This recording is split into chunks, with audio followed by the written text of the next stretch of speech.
Untuk mewujudkan visi Indonesia maju yang berdaulat, mandiri, dan berkepribadian melalui terciptanya pelajar Pancasila, Kementerian Pendidikan, Kebudayaan, Riset, dan Teknologi terus menghadirkan berbagai terobosan Merdeka Belajar.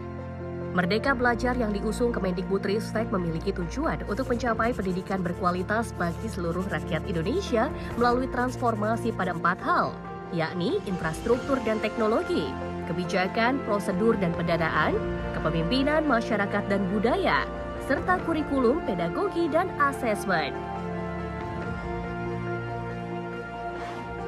Transformasi pendidikan Indonesia dimulai dari Merdeka Belajar episode pertama yang menghadirkan terobosan 4 pokok kebijakan agar paradigma dan cara lama dalam belajar dan mengajar dapat bertransformasi ke arah kemajuan.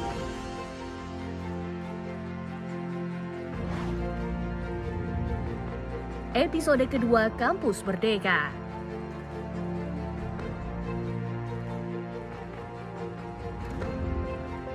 Episode ketiga, perubahan mekanisme penyaluran dan penggunaan dana BOS.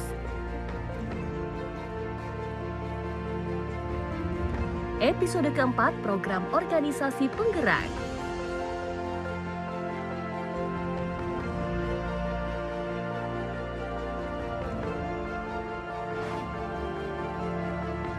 Episode kelima, program guru penggerak.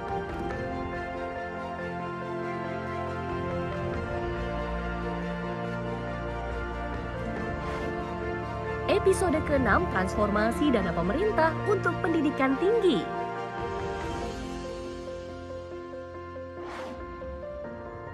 Episode ke-7, program sekolah penggerak.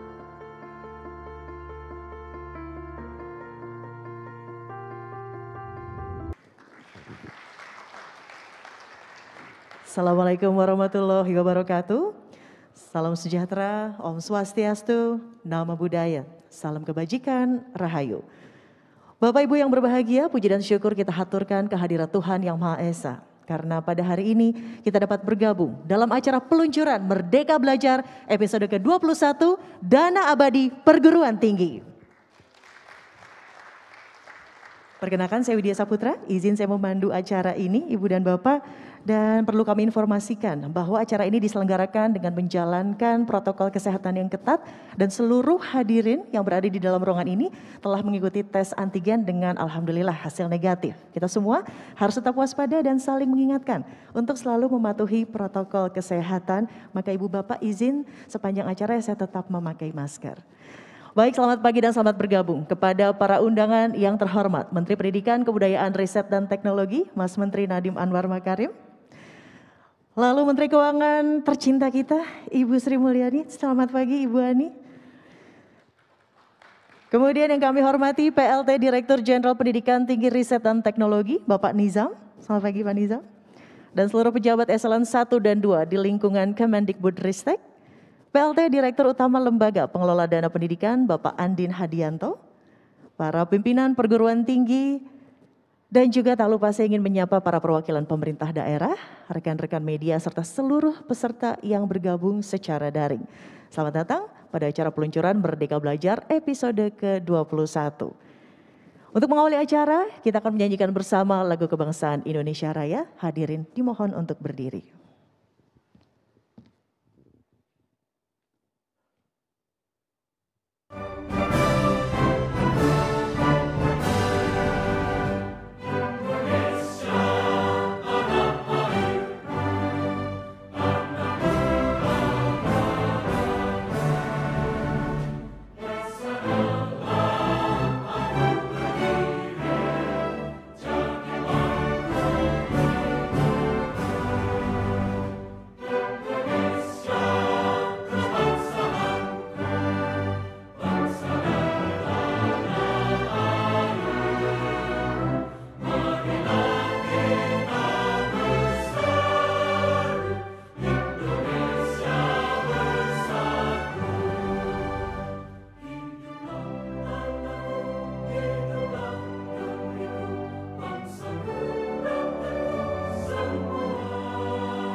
Hadirin dimohon duduk kembali.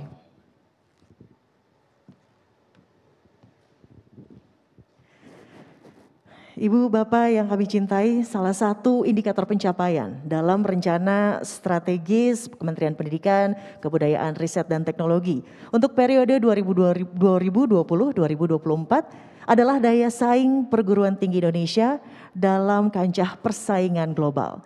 Berdasarkan pemeringkatan QS World University Ranking, terdapat 11 perguruan tinggi Indonesia yang masuk dalam top 1.200. Boleh tepuk tangan untuk kalian semua. Dan sebagai wujud komitmen dalam mengakselerasi kualitas pendidikan tinggi, pada tahun 2022 ini, Kemendikbudristek meluncurkan Merdeka Belajar episode ke-21, Dana Abadi Perguruan Tinggi, melalui kerjasama dengan Lembaga Pengelola Dana Pendidikan atau LPDP. Dan berikut kita langsung saja akan menyimak paparan dari Mas Menteri terkait Dana Abadi Perguruan Tinggi. Pada yang terhormat Mas Menteri, kami persilahkan.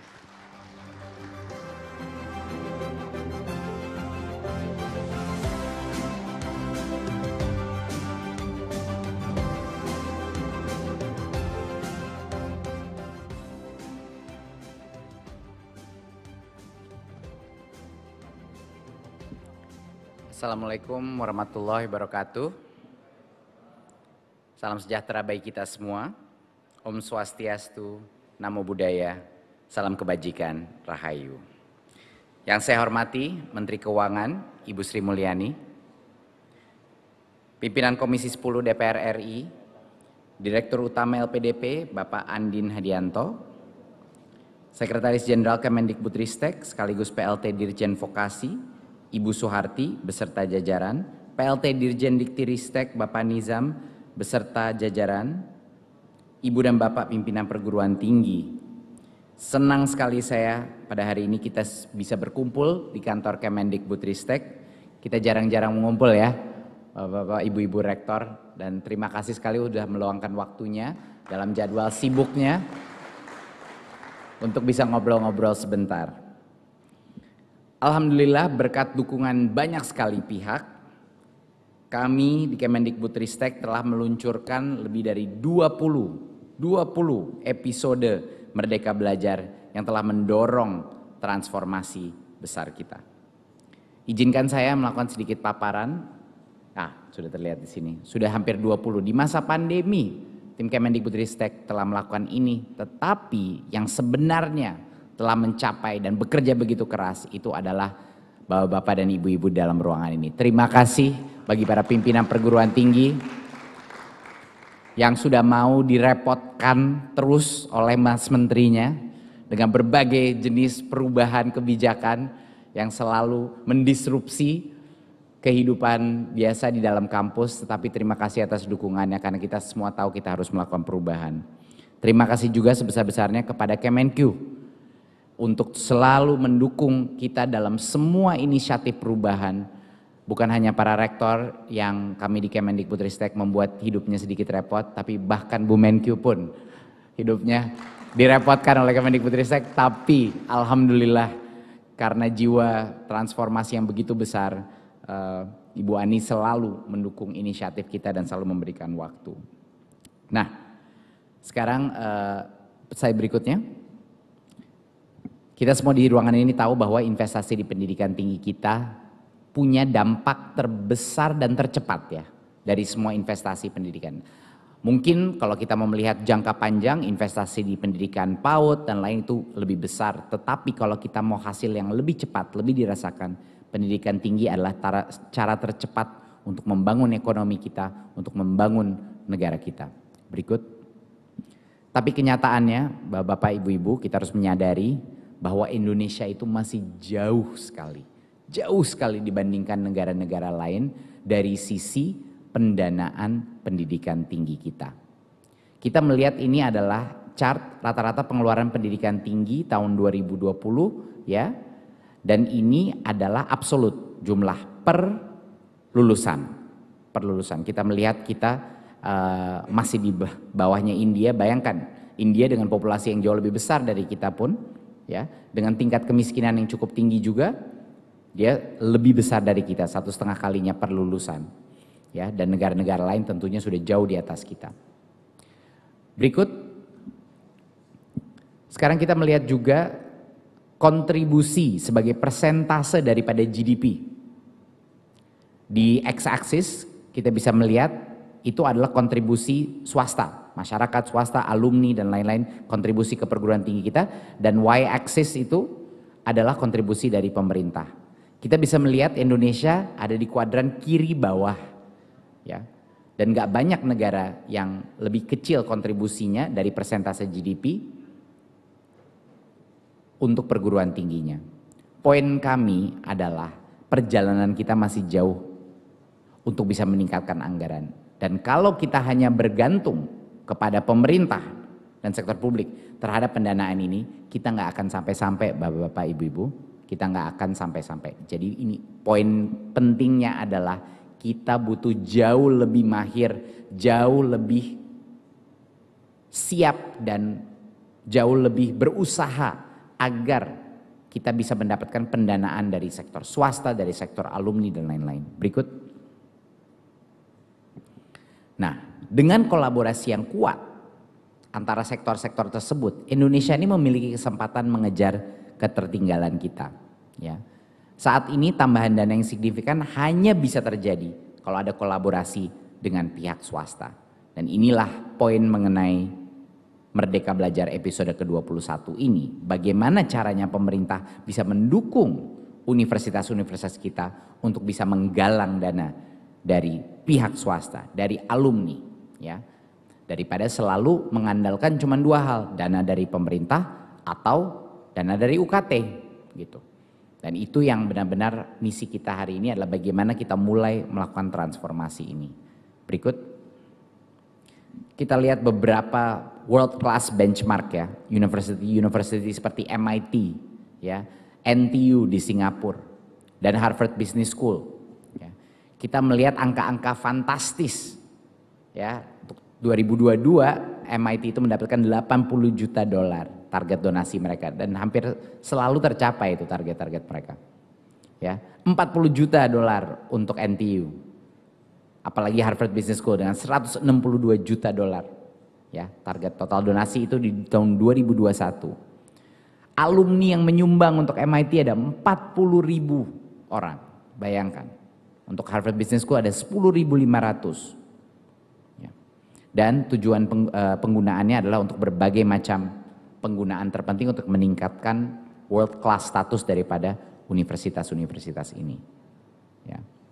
Jadi sebenarnya kalau kita melihat, sebenarnya mampu, bisa, tapi kita harus semua bergerak serentak, termasuk dengan dukungan pemerintah untuk mendukung inisiatif ini, biar kesadaran Bapak Ibu sebagai pimpinan perguruan tinggi menyadari bahwa fundraising di luar daripada sektor pemerintahan ataupun langsung daripada mahasiswa merupakan hal yang begitu penting.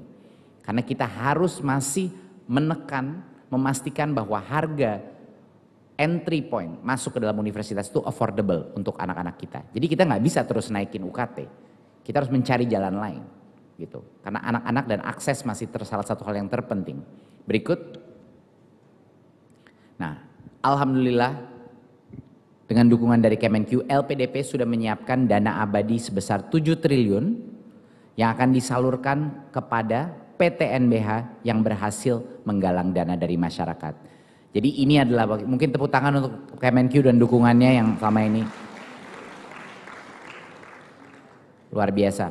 Dan 7 triliun ini yang akan dikelola oleh LPDP, dan bunganya dari 7 triliun ini setiap tahunnya akan disalurkan kepada PTNBH yang berhasil meningkatkan dana abadinya masing-masing.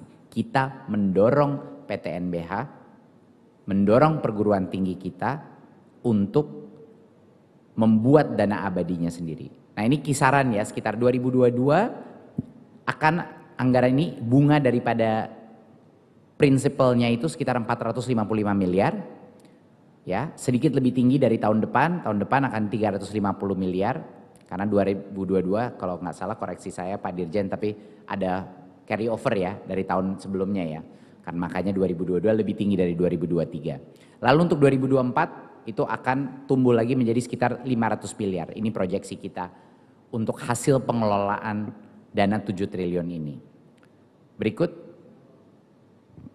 Nah, pasti pertanyaan pertama adalah kenapa cuma PTNBH? Kenapa cuma, benar kan Bapak Ibu, kenapa PTNBH yang bisa mendapatkan ini? Nah, alasannya sangat sederhana. Karena hanya PTNBH yang punya secara regulasi kemampuan dan hak untuk mengelola aset finansial secara independen. Ya, hanya PTNBH. Jadi bagi Bapak Ibu yang masih mungkin setengah-setengah mikirkan, ini udah didorong sama Dikti untuk terus menjadi PTNBH, lalu gimana kita? Ini salah satu bentuk dukungan kita dan agar Bapak Ibu-Ibu lebih percaya diri untuk menjadi PTNBH. Terus terang tidak bisa, BLU dan Satker itu tidak bisa secara regulasi untuk bisa mengelola dana abadinya sendiri. Jadi tidak possible gitu. Inilah makanya kenapa ini hanya eksklusif untuk PTNBH. Dan seperti kita selalu berkomunikasi sudah bertahun-tahun, kita menginginkan Bapak dan Ibu segera melakukan transformasi menjadi PTNBH. Itu adalah suatu hal yang tidak bisa dihindari Bapak Ibu, tolong. Jadi ayo kita bersama-sama menjadi PTNBH ya. Terima kasih. Berikut. Oke. Kenaikan setiap kali itu kenaikan jumlah dana abadi ya, itu digunakan sebagai basis pembagian bunga. Jadi kita itu akan melihat nanti pada PTNBH yang punya dana abadi seperti apa peningkatannya dari tahun ke tahun dan kinerja return on investment-nya seperti apa, dan berdasarkan itu kita akan mengalokasikan bunga dari yang 7 triliun tadi, yang tadi 400 miliar, 500 miliar ya. Nah, kita ingin mendorong ya, kita buka-bukaan di sini. Kita ingin mendorong para PTNBH untuk memiliki dana abadi secara mandiri dan belajar caranya mengelola dana abadi seperti di seluruh universitas world class di dunia. Untuk meningkatkan pendapatan di luar bantuan pemerintah, kontribusi alumni, kontribusi swasta, dari korporasi dan lain-lain. Memastikan pengelolaan atau investasi dana yang lebih baik di masing-masing kampus. Jadi sudah waktunya kita menjadi lebih mature, waktunya kita menjadi lembaga yang jauh lebih merdeka dan juga otonom. Berikut. Ya. Nah, sebagai langkah awal, setiap PTNBH tentunya harus memiliki dana abadi masing-masing, ya. Dan setiap tahunnya dia akan mendapatkan donasi dari alumni, dia akan mendapat donasi dari industri, filantropi, kerjasama dengan internasional, apapun itu. Dan itu akan menjadi penambahan daripada dana abadinya perguruan tinggi itu, PTNBH itu. Dan dana abadi itu akan diinvestasi oleh perguruan tingginya dan akan menghasilkan suatu return. Ya, sehingga tahun keduanya akan menjadi lebih besar prinsipal daripada dana abadinya. Persis sama seperti yang dilakukan LPDP sekarang. Ya, tetapi di masing-masing perguruan tinggi kita. Berikut. Nah, saat ini sumber utama pendapatan perguruan tinggi PTNBH kita adalah ya cuma dua hal. Satu adalah kebanyakan ya dari pemerintah atau dari mahasiswa. Tentunya ada yang sudah mulai kontribusi dari sektor swasta, tapi belum banyak. Kita ingin ini merubah. Kita ingin setiap rektor dan jajaran pimpinan perguruan tinggi memikirkan bagaimana cara menggalang dana donasi alumni. Bagaimana itu caranya? Bagaimana caranya mendapatkan anggaran dari atau dari pemain-pemain filantropi? Bagaimana caranya mengusung kerjasama internasional dan berbagai macam kegiatan komersial lainnya yang bisa dilakukan perguruan tinggi kita? Kita melihat world class universities di seluruh dunia semuanya memiliki kelima source of revenue ini, dan semuanya itu punya tim terdedikasi untuk benar-benar mencari uang ini. Karena ujung-ujungnya anggaran itulah yang akan menjadi bayaran untuk dosen-dosen non-PNS. Anggaran itulah yang akan menjadi transformasi pendidikan. Pembelian research lab yang lebih mutakhir. Ya, ekspansi program-program beasiswa. Hal-hal yang benar-benar mendorong world class university standard dan impian kita bersama. Ya, jadi jangan pernah lupa, mencari dana untuk universitas itu adalah bagian dari kebaktian sosial perguruan tinggi kita, karena tanpa itu kita tidak akan bisa meningkatkan kualitas generasi berikutnya. Berikut. Nah, jadi ada skema matching fund. Ini sederhananya saja, nanti detailnya mungkin sama Pak Nizam bisa lebih dijelaskan ya. Jadinya setiap kali kita melihat, misalnya tahun 1 ada PTNBH X misalnya, dan tahun 2-nya dia mendapatkan suatu peningkatan. Nah, deltanya itu yang akan mendapat skema matching dari kita. Perbedaannya itu. Jadi tahun ke tahun kita melihat seberapa jago setiap universitas bisa menggalang dana tambahannya gitu. Berikut. Nah, ini yang penting adalah kriterianya itu seperti apa ya, alokasinya. Karena kita tidak hanya melihat jumlah absolutnya saja, nggak kayak misalnya naik mungkin 200M langsung kita kasih aja 200M. Tidak sesederhana itu. Ada formula yang kita lakukan untuk memastikan ini lebih adil ya, dan untuk mengakomodasi PTNBH yang mungkin baru menjadi PTNBH dan yang lebih kecil. Ya, jadi kira-kira dasarnya ada formula yang akan kita tetapkan, dan formula itu ada beberapa variabel di dalamnya. Yang pertama harus diketahui adalah pada saat menjadi PTNBH, setiap PTNBH yang baru jadi akan dikasih tanpa ada performa atau kinerja akan dikasih duluan 6 miliar rupiah. Itu adalah alokasi dasar. Ini namanya kalau di dunia venture capital namanya seed funding ya. Semuanya akan dapat, tapi cuma sekali Bapak Ibu. Tidak akan setiap tahun ya, sekali akan diberikan. Jadi ini awalnya dulu semua PTNBH dapat 6 miliar rupiah.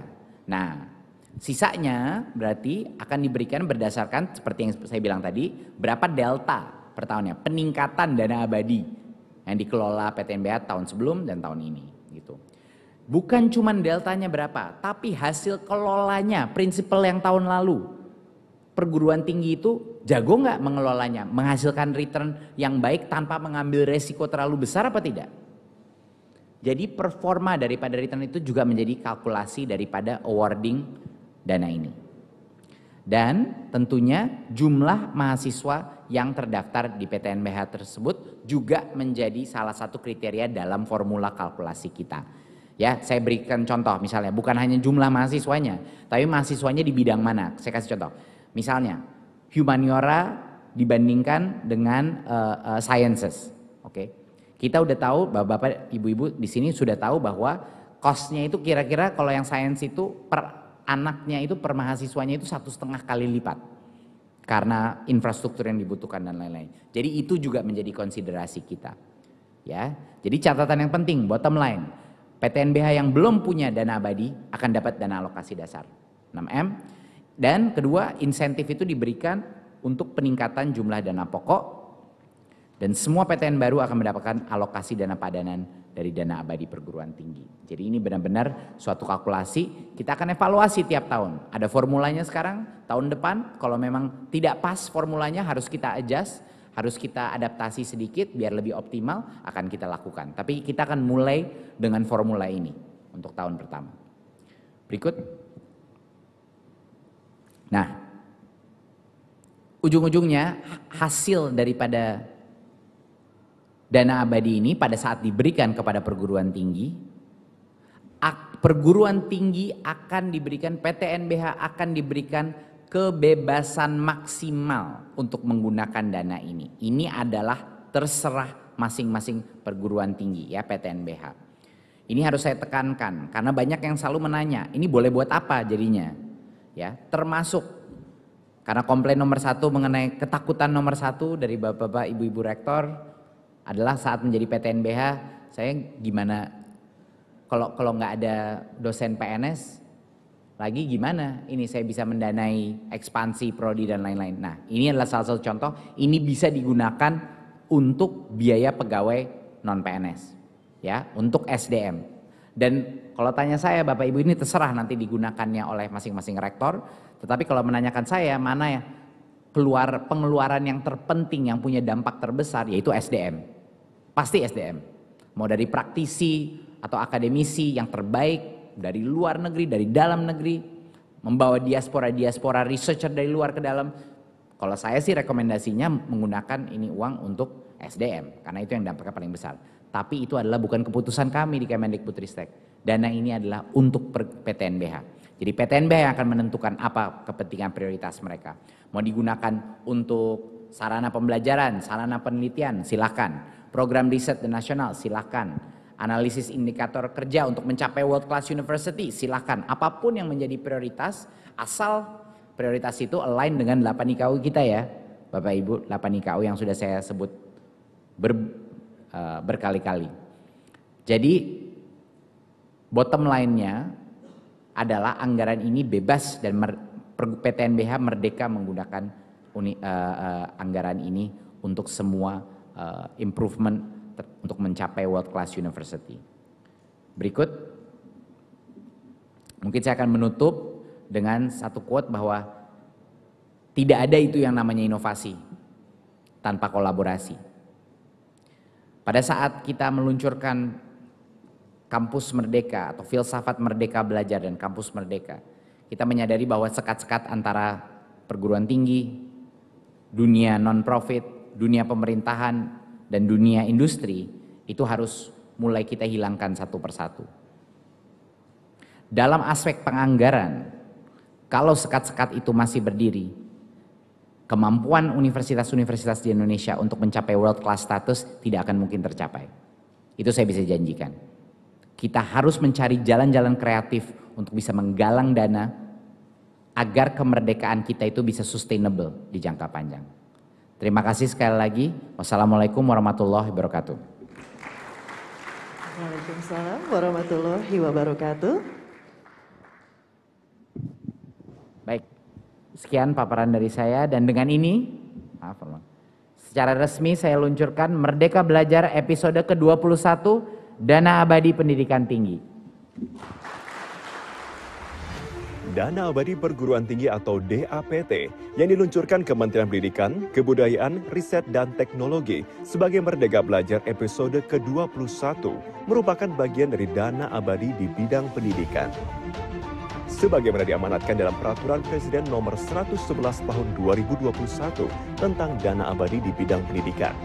Hasil pemanfaatan atau pengelolaan dana abadi perguruan tinggi digunakan untuk mendukung pengembangan perguruan tinggi kelas dunia. Untuk berkembang menjadi perguruan tinggi kelas dunia, kampus-kampus Indonesia perlu bertransformasi menjadi perguruan tinggi negeri Badan Hukum atau PTNBH.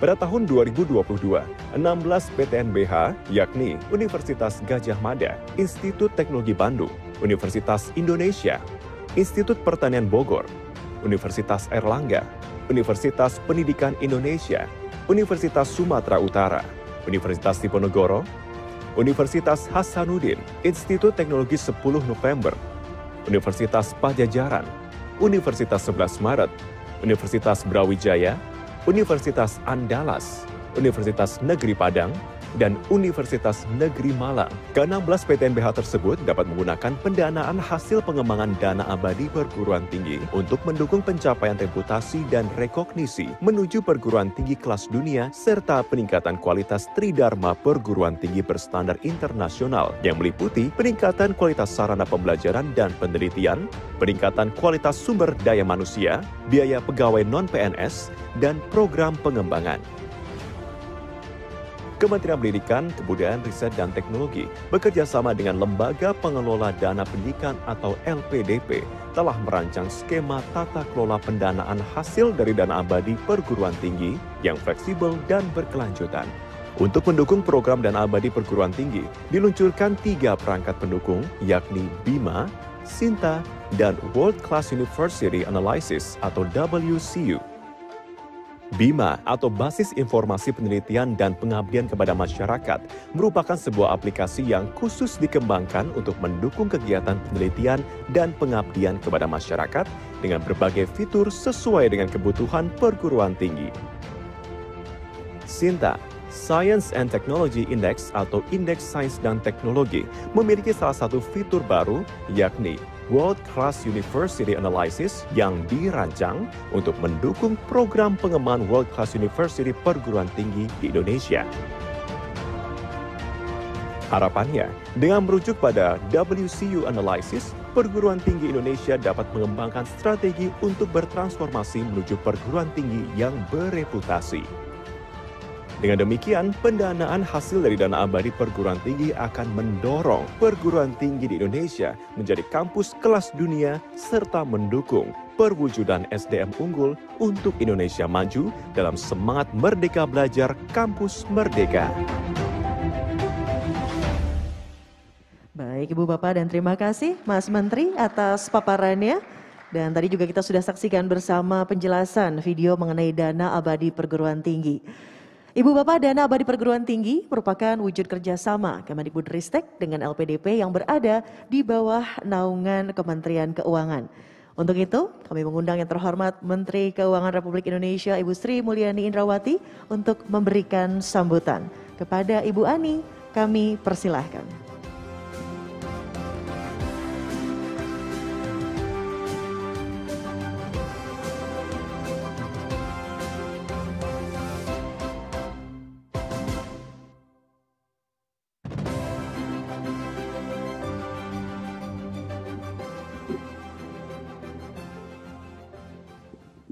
Terima kasih. Bismillahirrahmanirrahim. Assalamualaikum warahmatullahi wabarakatuh. Selamat pagi, salam sejahtera untuk kita semua. Om Swastiastu, Namo Buddhaya, salam kebajikan, Rahayu. Yang saya hormati Bapak Menteri Pendidikan, Kebudayaan, Riset, dan Teknologi. Dia nggak mau dipanggil Bapak, saya manggilnya Nadiem karena kita udah kenal lama, tapi karena itu kurang sopan jadi Mas Nadiem. Dia itu udah seumuran jadi kayak keponakan saya gitu kira-kira. Saya perlu menyampaikan seperti itu supaya kelihatan siapa yang senior gitu. Soalnya kadang-kadang Mas Nadiem nggak nurut sama saya. Pak Nizam, Pak Andin dan seluruh jajaran di Kementerian Pendidikan dan Kebudayaan serta Riset dan Teknologi, para rektor yang hadir pada hari ini, selamat pagi Bapak dan Ibu sekalian, sehat. Senang bertemu dengan Bapak dan Ibu sekalian dan hadirin yang saya hormati. Kita patut memanjatkan puji syukur kehadirat Allah Subhanahu wa Ta'ala, Tuhan yang Maha Kuasa. Kita diberikan kesempatan dan hadir dalam suasana sehat untuk bisa melaksanakan Merdeka Belajar episode 21. Saya tadi sampaikan pada Mas Nadiem, pertama kalau dilihat dari episode nomor 1 sampai 21 itu menteri yang sering sekali nongol saya kayaknya yang diundang. Itu satu, karena memang beberapa waktu itu peluncuran inisiatif Merdeka Belajar episode per episode itu dari awal saya sering diundang dari mulai tukar pikiran hingga tentu saja kita bersama-sama komit untuk menggunakan anggaran pendidikan 20% dari APBN itu untuk the best use dan juga the most effective untuk memperbaiki kualitas sumber daya manusia di Indonesia. Jadi Mas Nadiem kalau dilihat dari episode 0, 1 sampai 21 ada yang mulai PAUD, biaya operasi sekolah, waktu itu tuh sekolah penggerak, saya berapa kali diundang untuk meskipun dalam suasana pandemi. Jadi hari ini saya sekali lagi diundang untuk dana abadi perguruan tinggi. Mungkin tadi yang tidak disampaikan oleh Mas Nadiem, walaupun kalau bicara why we need to do that, itu sudah obvious tadi disampaikan. Investasi di bidang pendidikan adalah the best return di dalam semua investasi di dunia itu. Makin muda, investasinya memang paling tinggi rate of return-nya. Makanya di berbagai negara itu usia PAUD sekarang dijadikan suatu level dan tingkat pendidikan yang sangat penting dan perhatiannya juga sangat besar. Saya berharap perguruan tinggi di Indonesia juga ikut memikirkan bagaimana memperbaiki pendidikan usia dini di Indonesia. Karena itu tidak bisa, oh itu ibu-ibu yang lagi repot ada ngurusin anak-anak yang belum bisa ngajarin pipis, ngajarin makan, enggak kayak gitu juga. The first thing to put the foundation of character, value, dan bahkan dalam hal ini sikap yang baik itu adalah di PAUD itu. Dan tentu makin tinggi tadi disampaikan oleh Mas Nadiem, kalau ingin yang paling cepat karena sudah deket nentes itu di perguruan tinggi. Jadi semuanya punya kelebihan. Tentu dalam hal ini pada saat kita bicara tentang dana pendidikan yang oleh konstitusi kita dimandatkan 20% dari anggaran kita akan melihat kemudian berbagai pilihan-pilihan kebijakan untuk strategi Indonesia memperbaiki kualitas pendidikan dan pada akhirnya kualitas sumber daya manusia di Indonesia. Saya ingin memberikan sedikit background-nya karena Mas Nadiem kan jadi menteri join pada kabinet ini pada saat Bapak Presiden waktu itu kampanye untuk periode yang kedua. Kalau Bapak dan Ibu sekalian lihat tadi Perpresnya 111/2021 itu baru lahir Desember tahun lalu.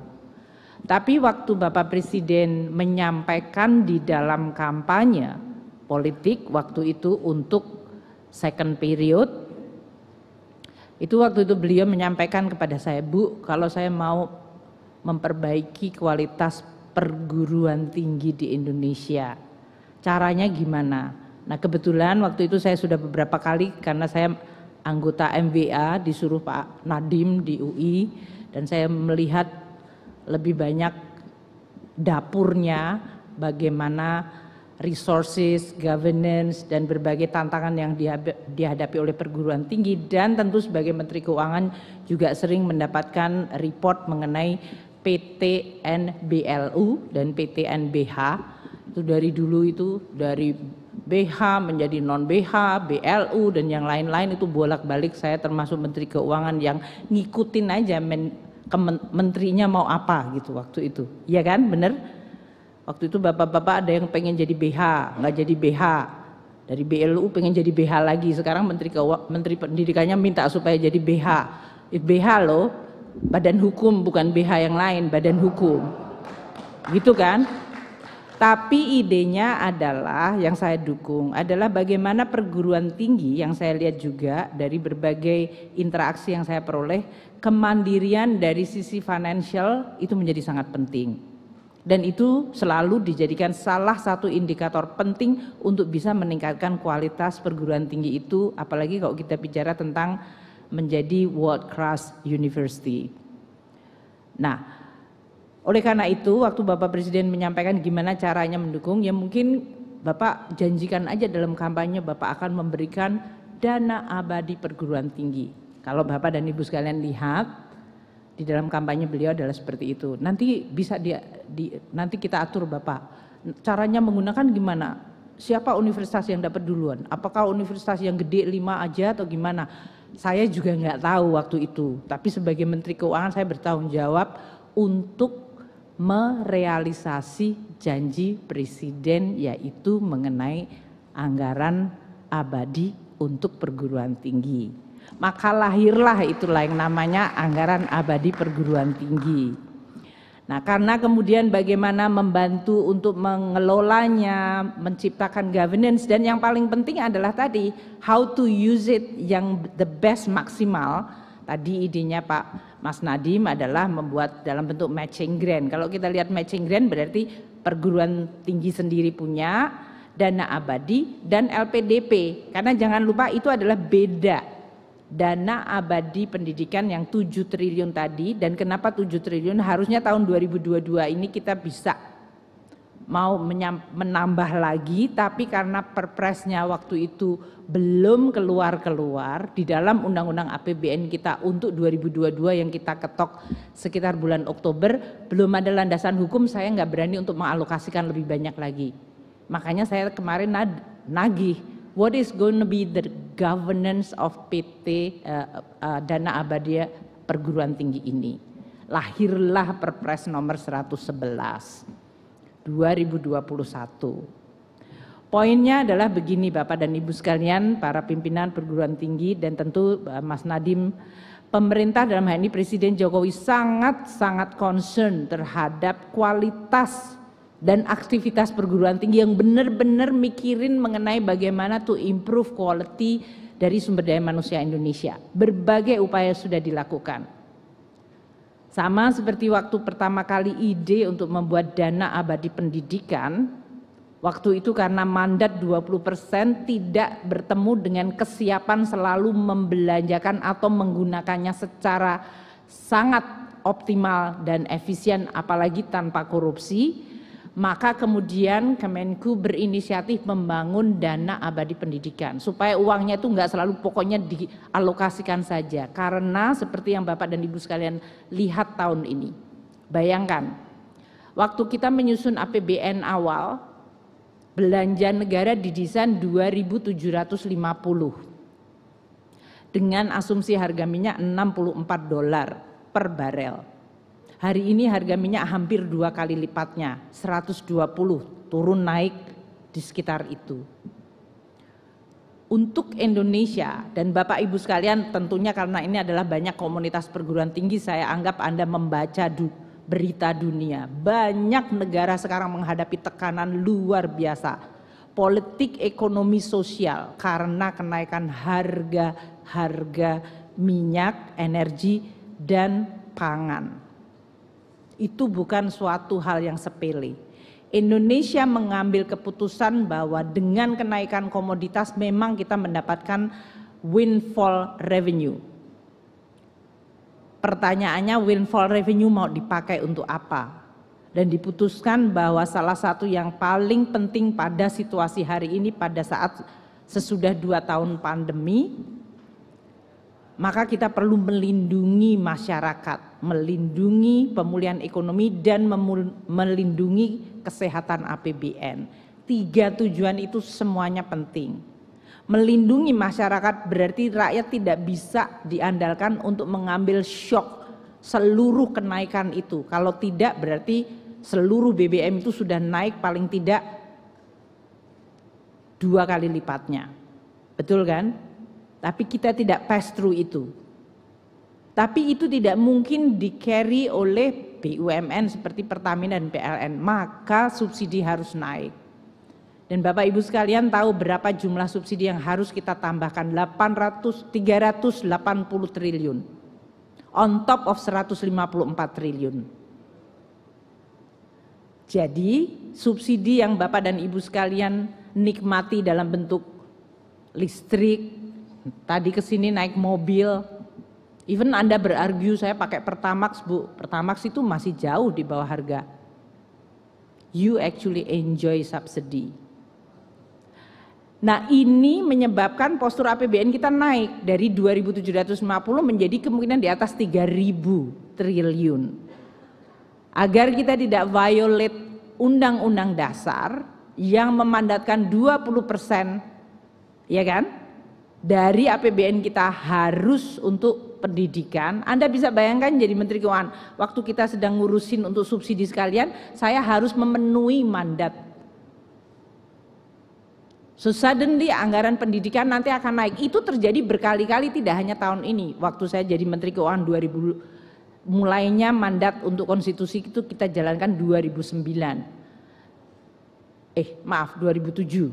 Dan sesudah itu naik turunnya harga minyak selalu membuat naik turunnya anggaran pendidikan. Makanya waktu itu kami memutuskan kita membuat dana abadi pendidikan. Pada saat anggaran pendidikan tiba-tiba naik dan APBN tinggal 6 bulan dijalankan, kalau saya gelondorin Bapak dan Ibu sekalian, bayangin kalau saya tambahin 30 triliun lah. Wah bapak-bapak ini udah mulai pusing, 6 miliar aja udah tepuknya luar biasa. Mungkin udah gak kerja lagi habis itu gitu kan. Dan saya yakin kualitas belanjanya pasti gak keru-keruan. Karena you are not expecting itu dan mungkin gak ready. Meskipun sudah punya perencanaan, oh seandainya saya punya anggaran sekian harusnya saya bisa melakukan ini. But dari sisi sistem penganggaran menurut undang-undang memang kita harus mengamankan semua hal.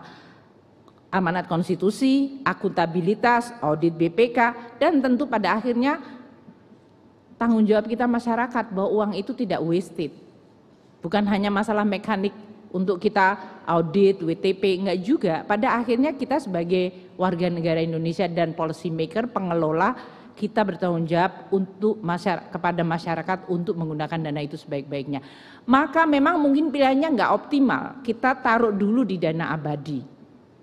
Nah, dana abadi dari Presiden Jokowi ini sudah ada beberapa. Dana abadi pendidikan is the original, yang itu namanya LPDP. Yang sebetulnya induknya, tapi karena kemudian ada dana pendidikan tinggi, abadi pendidikan tinggi, kita masukkan di dalam special window-nya di situ dengan governance tersendiri. Dana kebudayaan, dalam hal ini dirjennya Pak Hilmar. Tadi makanya waktu Indonesia Raya, Bapak dan Ibu sekalian lihat betapa kayanya presentasi budaya di Indonesia. Tapi mestinya beyond itu, banyak sih, tapi itu tujuannya adalah untuk mempreserve kemampuan Indonesia di dalam terus membangun budaya dan peradaban. Kita punya dana abadi pesantren, kita punya dana abadi penelitian, dan saya yakin perguruan-perguruan tinggi itu menikmati beberapa ini. Jadi tidak hanya walaupun hari ini di episode 21 Merdeka Belajar ini adalah khusus untuk dana abadi perguruan tinggi, saya yakin Bapak dan Ibu sekalian di perguruan tinggi terutama bisa dan mampu untuk memanfaatkan semuanya. Di LPDP sendiri yang original banyak dosen yang kita kirimkan.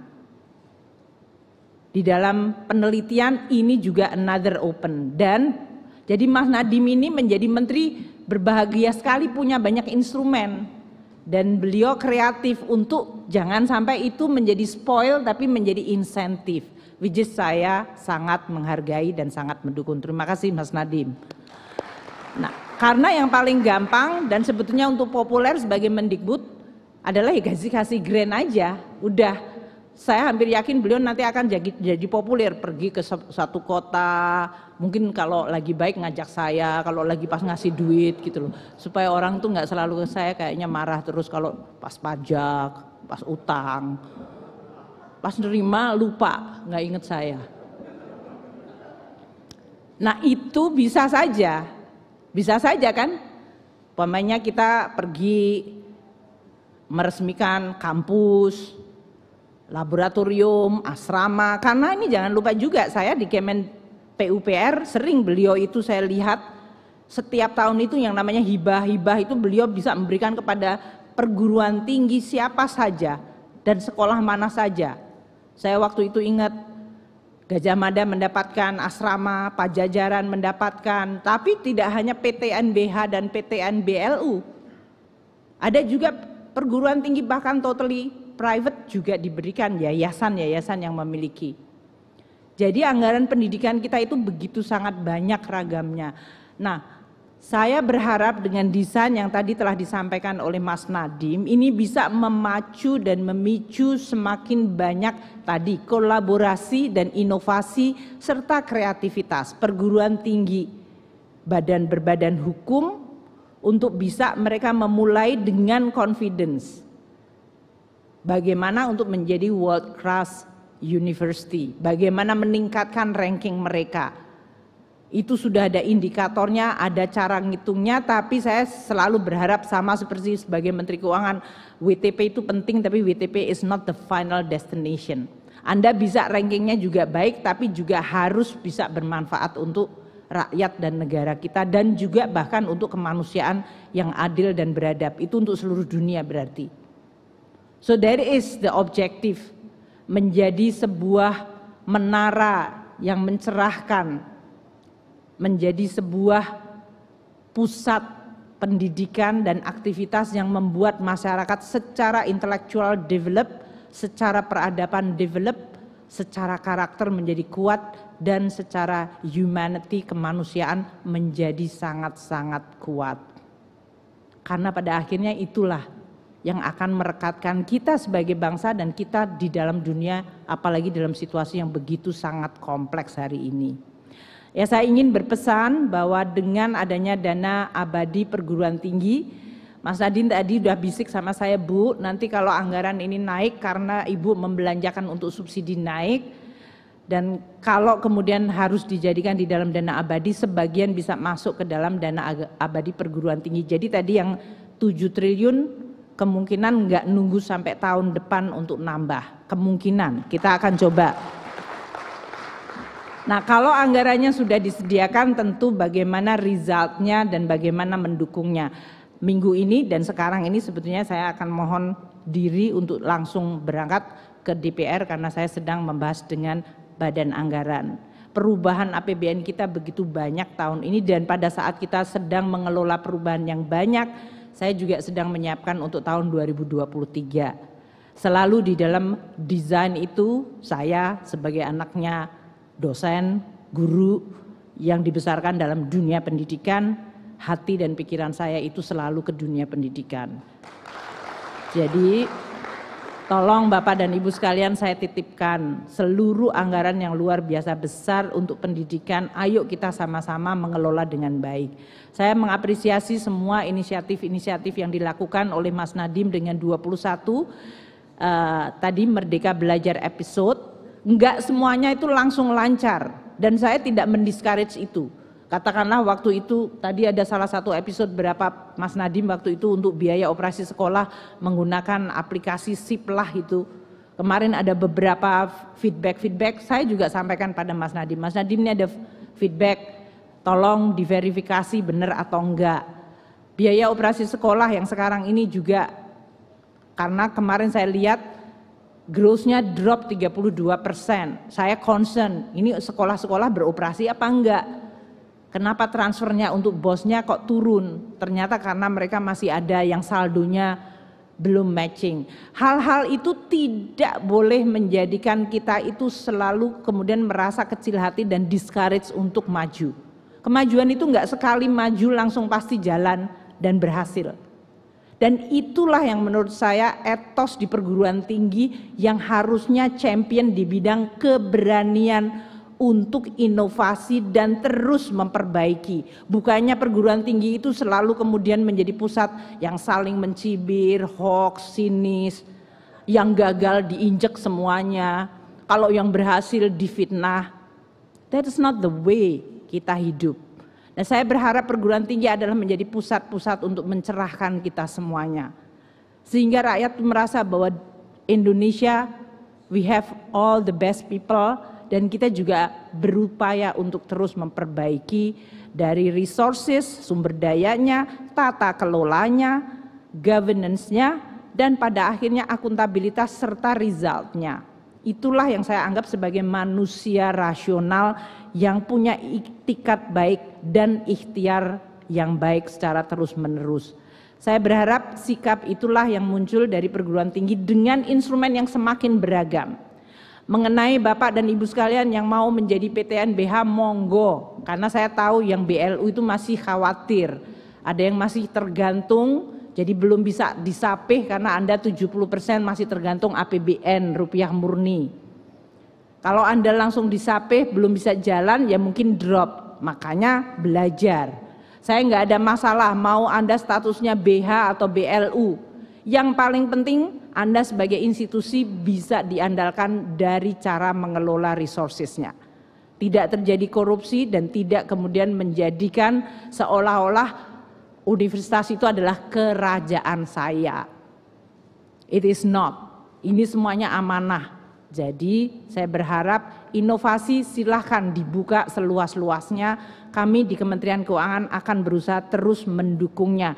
Kadang-kadang kalau kita bertanya dan Mas Nadiem suka gitu rada jengkel, sama seperti kalau anak saya nanya kalau pas minta duit kita tanyain untuk apa, jadinya apa gitu. Kok nggak percaya sih gitu kan, kayak gitu. Itu biasa. Tapi saya akan tetap sebagai Menteri Keuangan harus tetap melakukan dan bertanya, karena itu adalah tugas kami sebagai Bendahara Umum Negara. Nah, sebagai Bendahara Umum Negara saya akan terus mendukung Bapak dan Ibu sekalian memperbaiki kualitas pendidikan di Indonesia, terutama pendidikan tinggi. Selamat bekerja, selamat berjuang, kami akan terus mendukung dengan kuat dan penuh komitmen. Terima kasih. Wassalamualaikum warahmatullahi wabarakatuh. Waalaikumsalam warahmatullahi wabarakatuh. Ibu Menteri untuk berkenan mohon tetap di atas panggung. Dan juga kami mengundang Mas Menteri tentunya untuk bergabung dan menyaksikan penandatanganan perjanjian kerjasama antara Direktorat Jenderal Pendidikan Tinggi Riset dan Teknologi Kementerian Pendidikan Kebudayaan Riset dan Teknologi dan juga Lembaga Pengelola Dana Pendidikan Kementerian Keuangan tentang program pendanaan dana abadi perguruan tinggi untuk biayaan program pengembangan World Class University. Baik, untuk yang pertama kita akan menyaksikan penandatanganan perjanjian kerjasama antara PLT Dirjen Diktiristek Pak Nizam dengan PLT Direktur Utama LPDP Pak Andin. Silahkan disaksikan langsung oleh Mas Menteri dan Bu Menteri.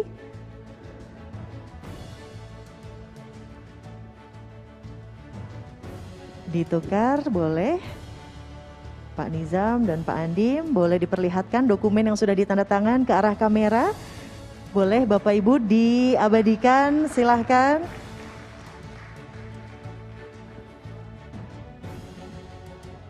Satu, dua, tiga. Baik, Pak Nizam dan Pak Andin, terima kasih sudah menandatangani. Boleh bergabung di sebelah Mas Menteri untuk menyaksikan penandatanganan nota kesepahaman berikutnya antara Direktur Kelembagaan Direktorat Jenderal Diktiristek Pak Lukman. Disiapkan, nanti juga akan ada nota kesepahaman dengan Rektor UGM, Rektor UNER, Rektor IPB University, Wakil Rektor UI dan Wakil Rektor ITB. Pak Lukman silahkan menandatangani 5 dokumen.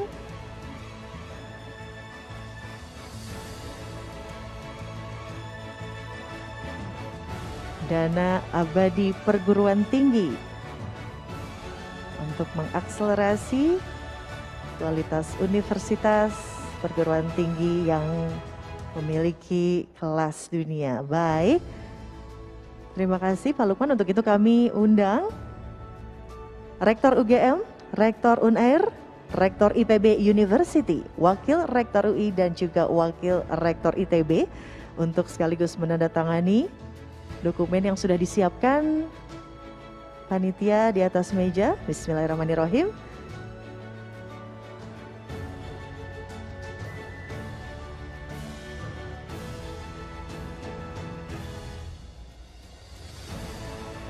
Boleh diperlihatkan, Ibu Bapak, silahkan. Baik, boleh diberikan tepuk tangan yang meriah. Sudah terjadi penandatanganan nota kesepahaman.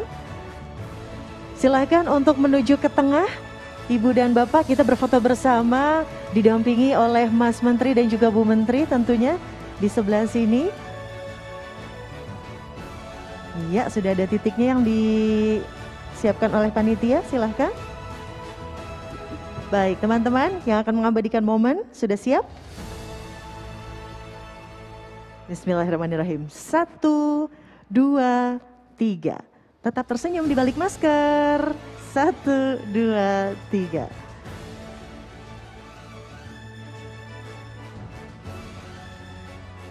Sudah dilakukan penandatanganan nota kesepahaman.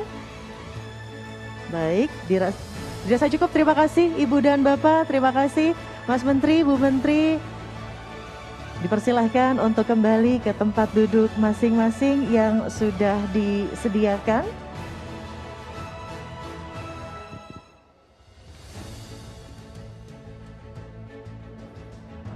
Sekali lagi, program Dana Abadi Perguruan Tinggi ini bertujuan untuk mendukung implementasi program pengembangan World Class University atau WCU dan program peningkatan Tridharma berstandar internasional. Ibu Menteri, terima kasih. Terima kasih Ibu Menteri Keuangan Republik Indonesia, Ibu Sri Mulyani Indrawati sudah berkenan hadir di pembukaan Merdeka Belajar episode ke-21 Dana Abadi Perguruan Tinggi. Percepatan transformasi perguruan tinggi di Indonesia diperkuat dengan kebijakan Kampus Merdeka dan Merdeka Belajar. Dan peningkatan reputasi perguruan tinggi pada kancah global akan dapat memberikan banyak manfaat bagi ragam kegiatan akademik, riset, inovasi, dan juga pengabdian kepada masyarakat. Para dosen, tenaga kependidikan, mahasiswa, mari kita bersama-sama kita dorong kinerja yang mengarah pada pencapaian rencana strategis ITB. Dan yang paling penting, kita tetap fokus pada pembenahan jangka panjang sebagai wujud amanah menjalankan perguruan tinggi yang berkualitas, terjangkau, dan akuntabel. Secara internal, perguruan tinggi berharap dan sekaligus mempunyai tujuan ke arah menjadi bagian dari perguruan tinggi berkelas dunia, harus menata governance internal perguruan tinggi dan terus mempersiapkan berbagai macam sarana dan prasarana yang juga tentunya mesti berstandar internasional. Kami bersyukur selama 7 tahun berturut-turut reputasi UGM pada pemeringkatan dunia selalu meningkat. Pencapaian ini merupakan buah dari upaya serta kerja keras para stakeholder UGM dalam menjalankan peran masing-masing untuk mewujudkan misi dan visi UGM. Tentunya, bantuan dana abadi perguruan tinggi akan sangat membantu upaya peningkatan tersebut dan pada akhirnya juga turut mempercepat peningkatan reputasi UGM. Kami atas nama pimpinan Universitas Indonesia mengucapkan terima kasih atas dukungan Kemendikbudristek dan LPDP atas pengelolaan dana abadi perguruan tinggi sehingga UI dapat meningkatkan kualitas dan kapasitasnya untuk bersaing secara global. UI terus berkomitmen untuk meningkatkan reputasi akademik dan riset secara global melalui peningkatan kapasitas dosen, infrastruktur, riset dan akademik, pembelajaran daring bertaraf internasional, dan kualitas publikasi. Dengan dukungan dari Kemendikbudristek dan LPDP, kami harap kegiatan tersebut dapat terwujud dengan hasil yang optimal sehingga UI mampu berkompetisi secara global.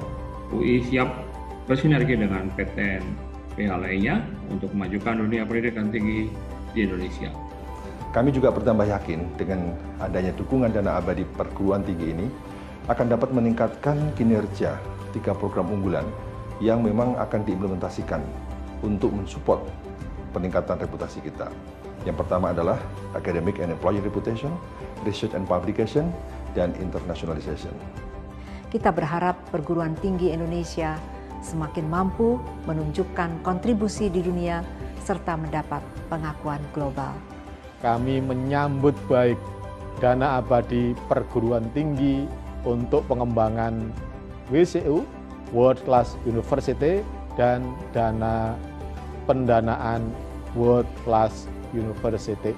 Saya percaya dan yakin dengan tambahan pendanaan yang diberikan itu merupakan stimulus yang akan mendorong kami untuk bisa lebih semangat lagi dan lebih mempunyai komitmen yang tinggi untuk menjadi bagian dari World Class University.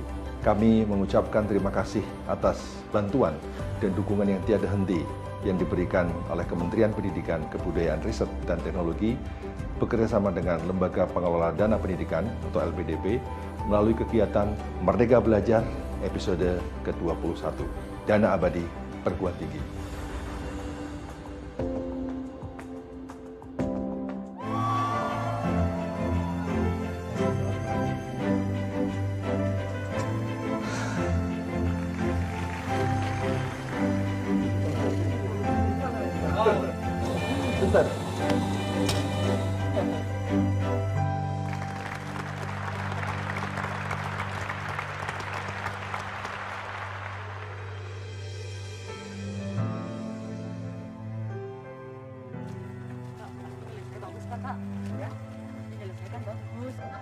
Silakan, bagus sekali.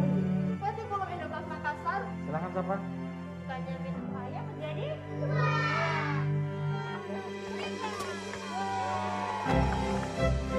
Terima kasih untuk para guru yang terus berjuang demi kemajuan bangsa. Tetaplah menjadi teladan demi masa depan Indonesia.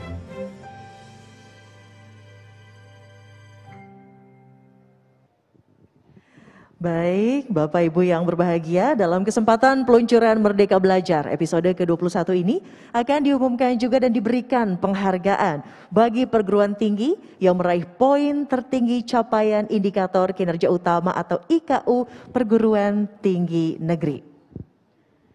Dan yang pertama, saya akan membacakan peraih penghargaan keunggulan IKU PTN BH adalah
sudah sigap semuanya, tepuk tangan. Yang kedua, peraih penghargaan keunggulan IKU PTN BLU adalah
Mari kita melaju lagi, Ibu Bapak, selanjutnya peraih penghargaan keunggulan IKU PTN Satker adalah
dan yang terakhir, Ibu Bapak, peraih penghargaan posisi top 10% pada setiap liga adalah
Kepada seluruh peraih penghargaan, kami mohon untuk naik ke atas panggung. Institut Teknologi 10 November, IPB University, Universitas Airlangga, Universitas Indonesia, Universitas 11 Maret, Institut Teknologi Bandung, Universitas Brawijaya, Universitas Negeri Surabaya, Universitas Negeri Yogyakarta, Universitas Negeri Malang, Universitas Andalas, Universitas Patimura, Universitas Negeri Padang, Institut Teknologi Kalimantan, Universitas Negeri Manado, Universitas Palangkaraya, Universitas Singaperbangsa Karawang, Institut Seni Indonesia Denpasar, serta Universitas Pembangunan Nasional Veteran Jakarta. Dan kami mohon perkenan PLT Dirjen Diktiristek Pak Nizam untuk memberikan piagam penghargaan. Pak Nizam, izin dari sebelah sini Pak Nizam, punten. Selamat untuk para peraih penghargaan, teman-teman.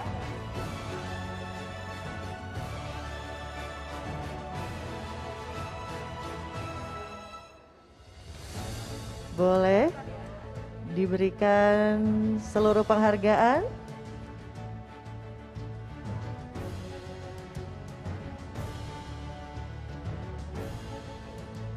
Institut Teknologi 10 November tadi meraih 2 penghargaan, kali ini IPB University juga meraih 2 penghargaan.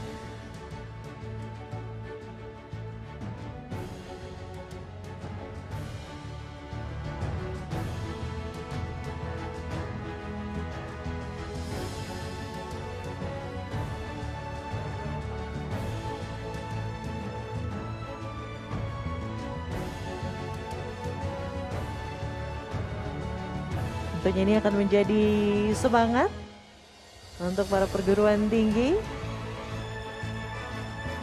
memberikan prestasi yang terbaik demi mencetak generasi bangsa yang lebih berkualitas dan memiliki daya saing global.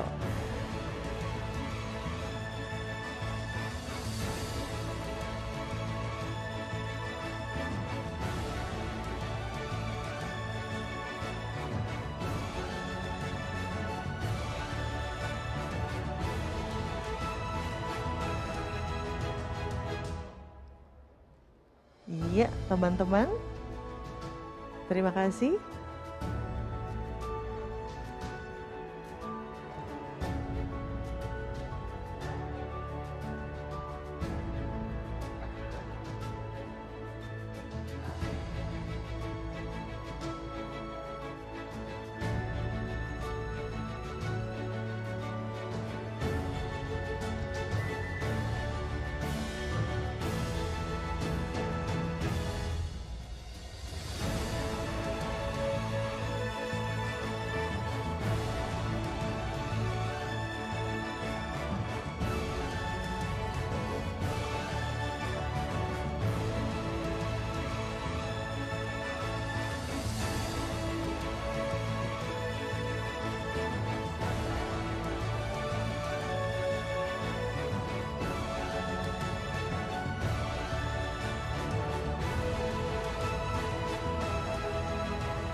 Yang terakhir,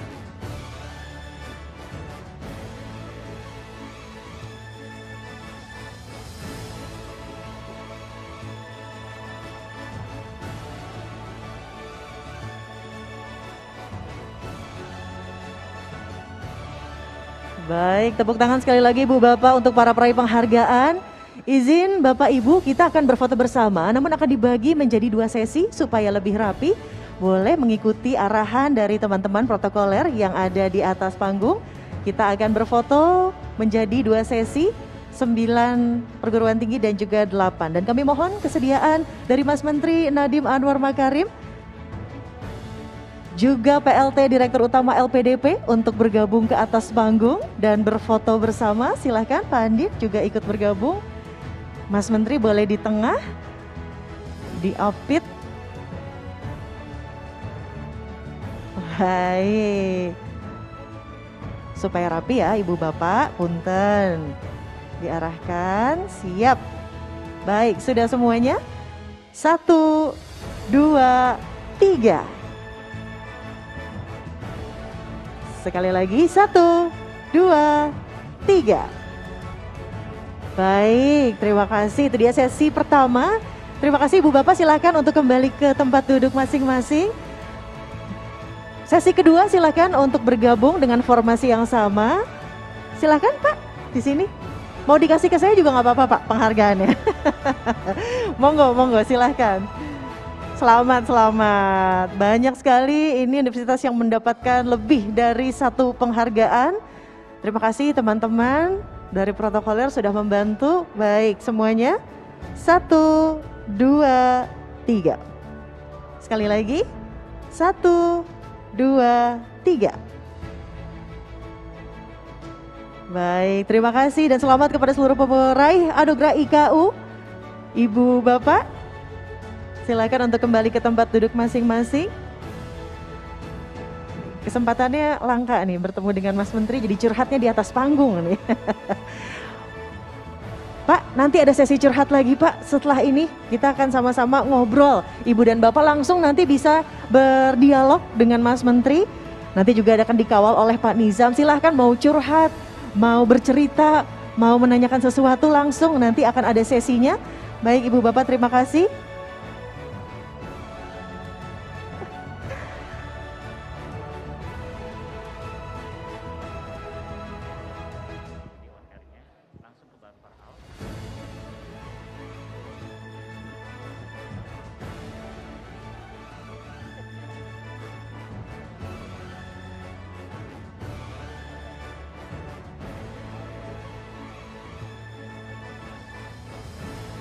Baik, kalau begitu demikian seluruh rangkaian Merdeka Belajar episode ke-21 Dana Abadi Perguruan Tinggi.